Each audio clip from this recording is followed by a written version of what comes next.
Thank you, Esther. I hope you all are out there, because I can't see a darn thing. Yeah, black flowers on this one. I figure out there's actually people out there. Thank you, Esther, for those kind comments. I want to thank the museum. I hope you got a chance, or after the conference, can perhaps get a chance to look around this world-class facility. Alex mentioned his opening comments. The Virginia Museum of Fine Arts is actually, as I was often reminded as governor, the only museum in the state that is built into the state budget. It is a world-class facility, and with this expansion that was just opened a number of months ago, this is not only a great museum for Virginia, for the Richmond area in Virginia, but it has actually become, in terms of secondary cities in America, one of the leading regional museums in the whole country. So as we think about export opportunities, part of export import is businesses, goods, and services. Part of it as well as exporting kind of our intellectual qualities and our arts, and that is something the Virginia Museum does. I also want to thank Esther, who, along with Ron and a number of other folks here from the SBA. Esther is a Virginian. She's doing a great job at National SBA. She is one of those Virginia assets that we as Virginia businesses have to be able to draw upon as we try to sort through the enormous challenges and opportunities of today's conference, how we take on the very real challenge of the administration's goal of doubling export opportunities over the next 5 years. When we set up this conference, we weren't sure. We knew we could get all the various agencies in to come in and get a chance for you to meet firsthand all the various folks at the federal government level who will help your specific business figure out how to export your goods or services. We didn't realize that we would have not one, but two of the nation's leading experts come in and provide actually the welcoming comments and the keynote addresses. You're going to hear a little bit later this morning from Fred Hochberg, who is the head of the Export-Import Bank, who has done a lot of incredible things. Has got deep Virginia ties as well. Actually, one of the first companies that did export around Virginia, Lillian Vernon, when he used to live down in Hampton Roads. And I'm going to come back and introduce who I'm very, very pleased to have here is Secretary Gary Locke, who I've had the pleasure of serving with when we were governors together. My comments will be brief this morning, although be careful anytime a politician says he's going to be brief. It's usually an oxymoron. But I think, as most of you know, I did spend 20 years before I became governor actually in the business sector, in the telecom and IT sector, creating businesses that, for the most part, relied enormously on their growth opportunities being in export capabilities. Then when I became governor, one of the things that I enjoyed the most about that job was the whole kind of economic development piece, how you close the deal. And a lot of closing the deal, whether it was attracting expansion companies like Barron Marino down in Petersburg, or Volvo out in the Southwest, it was also how could we take our Virginia-based companies and expose them to opportunities abroad. So it was trade missions to Europe, Asia, Mexico. I remember particularly trade mission to Mexico and one to India, where we brought literally dozens and dozens of Virginia companies who got exposed to opportunities in both those countries. And it was kind of like the lights went on in these countries. Many companies, many of them had never exported before. They suddenly saw the tremendous opportunities. But getting from where they were as a Virginia-based company to the idea of exporting to India or exporting to Mexico seemed to be a haze and a maze that they weren't sure how they could figure out. That's what today's conference is about. If you're already exporting great, how can we expose you to greater opportunities? If you haven't exported yet, how do we make sure that we can provide you with what the government can do to help get you down that path? Because let's face it, for most of the last 50 years, most American businesses, we've been blessed with being in the world's most robust economy. You didn't need to sell abroad because our domestic market was that large.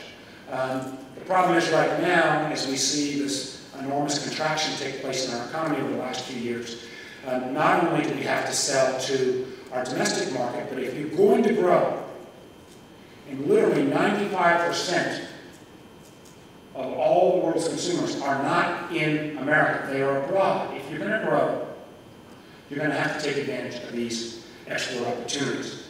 Let me give you a quick snapshot, and I'm sure Secretary Locke and Fred will give you some of this as well. We in Virginia are doing better than the national average. If we look back over the last 5 years, Virginia exports in dollar volume are up about 20 to 25% since 2005. We're now just about $16 billion in exports, up from about 12 5 years ago. According to the International Trade Administration, there's over 5,000 Virginia companies that export. Literally 84% of those companies are small businesses, 500 employees or less. And that really is where I think we need to target a lot of our opportunities and these kind of programs. Large international-based companies are more familiar with export challenges and opportunities. It's a smaller company that's perhaps not thought to even beyond the region that now needs to think about export opportunities. And we can do it.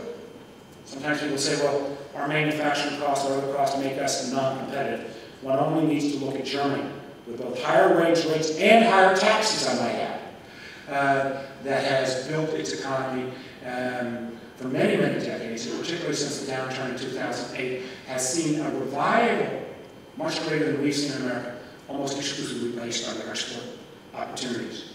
Those are the good news. The challenging news is that total export-related jobs in Virginia, about 3.5%. 3.5% of our jobs export-related. Now that's better, as I think Secretary Locke was saying in his comments, than the national average. But 3.5% is still a pittance in terms of where job opportunities will come. As I mentioned earlier, the President and the White House has set an ambitious goal of doubling our export capability in this country over the next 5 years. And when you start at such a low base, 3.5% here in Virginia, the notion of getting to 7%, 8% of our jobs coming from export-related activities, that is a job I think that we in Virginia can aspire to and actually hit. I'll close with one last comment. I think one of the things as I travel the Commonwealth, one of the challenges about being in the Senate job is I don't get as much chance to get out and around Virginia as much as I used to. One of the reasons why these last few weeks have been great, I've been out and about hearing from folks, hearing their concerns about the economy, about the budget, about what's going on in Washington. In fact, I've got to go back today later. I found that one of my jobs as the new senator, they told me, gosh, Senator Warner, you're from Virginia, we're going to make you president of the Senate. That's pretty cool. You know, I'm the new guy. And I realized president of the Senate means you get stuck on Monday afternoons and Friday mornings presiding over the Senate. When nobody else is there, just these guys yak. So I've got to head back in the morning to preside over the Senate.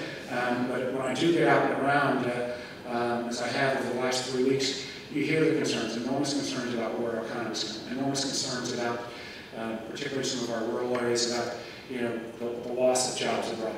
Yes, it is true that there's 1 billion folks in China and 1 billion folks in India that are not going to see economic supremacy to America in the 21st century just because we were blessed to have it in the 20th century. They want our jobs. They also want our stuff. And as we think about those emerging nations, particularly in Asia, as competitors, we also need to think of them as customers. And I think the opportunity that we have to build Virginia and America's economy into more of an export-based economy, not just for, obviously, for manufactured goods, but also for services, for other kind of products, for intellectual capital, is the greatest opportunity that we will all face in our lifetimes. And I think the President has chosen an incredible individual to lead this effort. And it's now going to be my pleasure to introduce our Commerce Secretary, Gary Locke, now. Secretary Locke, one of the reasons why I like him so much is that he, like I, we both used to have real jobs. We were both governors. Secretary Locke served as governor of the state of Washington for 2 terms. Washington State was always one other state that we looked to in Virginia define best practices. They, like us, were always in those rankings as one of the top states for business, one of the top states in terms of being best managed. Secretary Locke, when he was governor, was all about performance, all about metrics, and he's brought that same mindset to the Commerce Department. The Commerce Department has done remarkable things for many decades. The unfortunate thing is that an awful lot of Americans, an awful lot of American businesses didn't understand or didn't fully realize all the various services and assets the Commerce Department has under its purview. I think Gary Locke has done a great job in the last 18 months about trying to bring that set of performance metrics to the Commerce Department, trying to expand and better publicize the various services that the Commerce Department performs. Many of the people that will be on our later panels work for Secretary Locke. He understands, because Washington State, candidly, has a long time been a leader in understanding export opportunities, and we are very honored to have him here in Richmond today. It's my great pleasure to present to you the United States Secretary of Commerce, my friend, Secretary Gary Locke. Thank you.